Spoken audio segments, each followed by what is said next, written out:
ઇન્દ્રપ્રસ્થ યુવક મંડળ દ્વારા દર વર્ષની જેમ આ વર્ષે પણ શ્રીજીની આગમન યાત્રાનું ઢોલ નગારા સાથે આયોજન કરવામાં આવ્યું હતું।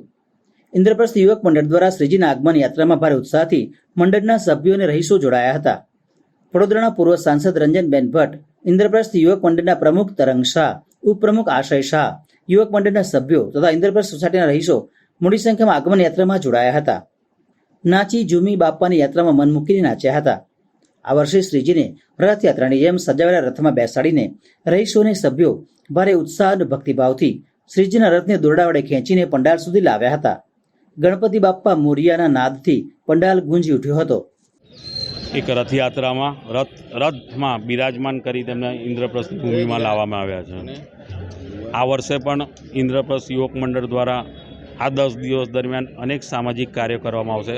5 વર્ષ પહેલાં ઇન્દ્રપ્રસ્થને કોઈ ઓળખતું નહોતું, પણ ઇન્દ્રપ્રસ્થ ગણેશ ઉત્સવથી જ અનેક સામાજિક કાર્યો અમને શ્રીજીના એક આશીર્વાદથી કરતા આવ્યા છે અને આવા જ આશીર્વાદ સદાય અમારા પર રહેશે તેવી અમારી પ્રાર્થના। તમે તમારા ઘરે તમારા પંડાલમાં માટીની મૂર્તિની સ્થાપના કરો, ઇકો ફ્રેન્ડલી જળવાઈ રહે એનો એક અમારો સંદેશ છે।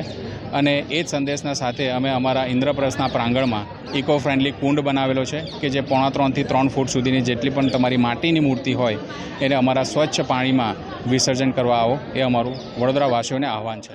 5 રૂપિયામાં દરેક વ્યક્તિ કોઈ પણ ત્યાં આરામથી ગરમ જમી શકે છે એટલી સુંદર વ્યવસ્થા ઇન્દ્રપ્રસ્થ ગણેશ યુવક મંડળ દ્વારા કરવામાં આવે છે। આજે ગણપતિ બાપાને આજે અહીંયા લાવવામાં આવ્યા છે। ગણપતિ બાપા આવતીકાલથી વડોદરામાં બિરાજમાન છે। ઇન્દ્રપ્રસ્થના રાજા પણ બિરાજમાન થવા જઈ રહ્યા છે। આપણે સૌ બાપાને પ્રાર્થના કરીએ, ગણપતિ બાપા વડોદરામાં અતિવૃષ્ટિ વરસાદ ખૂબ પડ્યો છે, બસ હવે ખમયા કરો અને મારા વડોદરાવાસીની ઉપર કોઈ પણ વિઘ્ન ન આવે એવી બાપાને પ્રાર્થના કરું છું।